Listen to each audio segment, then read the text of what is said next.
ফরিদপুর কানাইপুরের হাট। এখানে আমি নিয়ে আসলাম কিছু বেল আর পুদিনা শাক, সেগুলো বিক্রি করার উদ্দেশ্যে।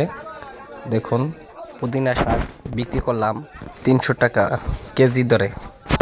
অনেকে আমার কাছ থেকে কিনেছেন, অনেকে আবার মোবাইল নাম্বার নিয়েছেন। অবশ্যই তারা যোগাযোগ করবেন, আপনারা অতি সহজে নিতে পারবেন পুদিনার শাক।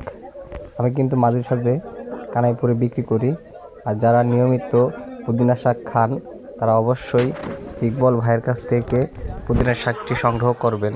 যারা আমার কাছ থেকে পাইকারি মূল্যে কিনতে চান অবশ্যই যোগাযোগ করবেন 0172965410 এই নম্বরে। আশা করি সব জায়গার থেকে আমার কাছে একেবারে কম দামে নিতে পারবেন। নিতে যোগাযোগ করুন। 30 টাকা সব।